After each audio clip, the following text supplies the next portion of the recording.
on peut dire que tout est bouclé. Si on doit résumer les infos, il y a un accord total entre toutes les parties. Il ne peut plus y avoir de retournement de situation là. Non, il faudrait une mésentente inattendue entre avocats parce que entre l'OM et Deserbi, il y a un accord de principe sur tous les plans salarial, durée de contrat, ce sera 3 ans, etc. depuis déjà la nuit de mercredi à jeudi.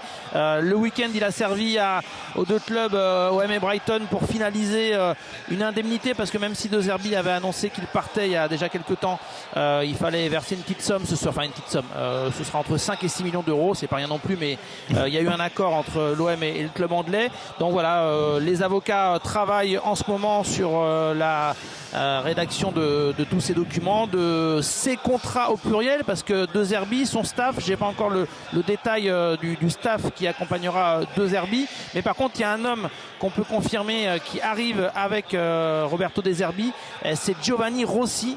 Il va prendre un poste en gros de directeur technique aux côtés de Deserbi. Il travaille à Sassuolo, donc c'est un très proche professionnellement de Roberto Deserbi. Lors des discussions dès le début avec Pablo Longoria, Deserbi a dit: moi j'aimerais bien venir avec lui parce que sur un contrat de 3 ans j'ai envie de m'appuyer sur ses compétences et sa capacité à dénicher certains talents. Donc on va partir sur 3 ans avec un trio Benassia, Longoria et donc Giovanni Rossi pour accompagner Roberto Deserbi, dont l'officialisation, je pense, interviendra cette semaine. C'est pas rien ça, Flo, parce que ramener quelqu'un de confiance de Deserbi, ça montre qu'il veut s'inscrire dans la durée à l'Olympique de Marseille. Exactement, c'est quoi son rôle exactement par rapport à Benassia? Il va être, en fait, Mehdi Benassia est lui conseiller sportif du club et du président sans être pour le moment dans l'organigramme de l'Olympique de Marseille. Rappelez-vous, il y a quelques temps, il y a eu un départ de David Friot de l'OM à l'OL, à l'Olympique lyonnais. Bon, il avait été d'abord écarté avant de retrouver son club, donc un nouveau club de l'Olympique lyonnais. Et donc numériquement, quelque part, il manquait quelqu'un, mais c'est vraiment Deserbi qui veut s'appuyer sur lui pour faire le lien entre la direction et l'équipe professionnelle, avoir un rôle également dans le recrutement. Donc il est très clair que si Pablo Longoria et Mehdi Benassia font venir Giovanni Rossi, c'est pour s'appuyer sur son réseau, sur ses compétences. Je pense qu'il faut s'attendre à un vrai accent italien au quotidien chez les dirigeants de l'OM, mais aussi peut-être dans les idées de recrutement cet été. Donc oui, comme le dit Walid, c'est quand même un signe fort qui va dans le sens d'une aventure qui devrait durer pour Roberto Deserbi et donc cette stabilité souhaitée enfin parce que c'est déjà très très fort d'avoir récupéré Deserbi.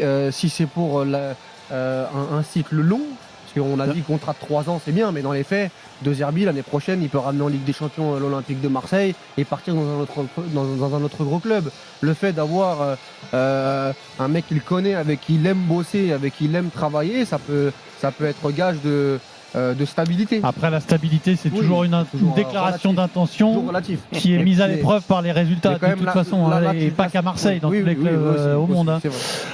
Tiens, Eric Roy, c'est un coach qui parle d'un autre coach. Je ne veux pas te mettre dans l'embarras, mais dis-nous un peu comment tu perçois Roberto Deserbi et son arrivée à l'OM.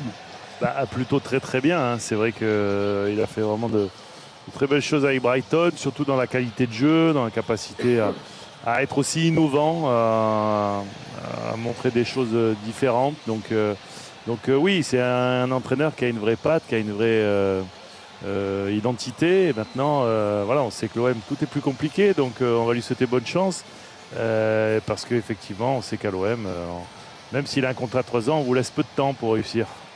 Après, peut-être, Eric, on en avait parlé la semaine dernière, peut-être que la notoriété, entre guillemets, en tout cas l'aura qu'accompagne Roberto Deserbi, lui permettra d'avoir un peu plus de temps. Alors on parle pas d'un blanc-seing pour Deserbi, mais un peu plus de temps qu'un coach lambda, entre guillemets. Au lieu de 2 mois, il aura 3 mois de vie. C'est toujours 50% de plus. Oui, exactement. Ça peut peut-être faire la différence. Non, mais c'est presque inespéré qu'un entraîneur comme ça signe à l'OM avec la saison qui vient de se passer, avec l'absence de Coupe d'Europe, avec même, on nous a expliqué que financièrement, l'OM serait obligé de faire attention, peut-être beaucoup vendre pour faire un effectif qui tienne la route d'une vingtaine de joueurs. Donc ça fait... C'est un pari pour lui aussi, hein, attention, parce que c'est toujours pareil. On sait ce qu'il a fait sur les dernières saisons. On va voir l'effectif qu'on va lui mettre à disposition. Alors justement là-dessus, Flo, l'agenda c'est quoi? L'OM reprend quand? Le 1er juillet, sauf si Roberto De Zerbi souhaite anticiper la chose, mais ce qui avait été prévu, c'était dans 15 un retour jours, à l'entraînement le 1er juillet, dans 15 jours. Bon, d'ailleurs, les dirigeants là se sont mis d'accord, comme c'est le temps un peu des avocats et des contrats. Bon, peut-être que pour nous, ça nous paraît surprenant que ça prenne autant de temps, mais il y a même des dirigeants qui ont pris le parti de souffler 2-3 jours pour se retrouver ensuite milieu de semaine prochaine, je pense, enfin milieu de cette semaine, pardon, quand Roberto De Zerbi sera officialisé pour après lui faire visiter la commanderie, le faire arriver, le présenter, etc. Mais je veux dire, Roberto De Zerbi travaille déjà au téléphone avec Mehdi Benassia et Pablo Longoria sur les contours de l'effectif, qui souhaitent éventuellement garder des propositions de joueurs à recruter. Donc voilà, on n'attend pas l'officialisation de l'OM par rapport à De Zerbi pour être au travail. Et donc il a déjà, je pense, une idée de l'effectif qu'il aimerait construire, même si je pense que l'été sera forcément mouvementé avec ce cycle de 3 ans qui va démarrer. Il faut s'attendre à pas mal de mouvements.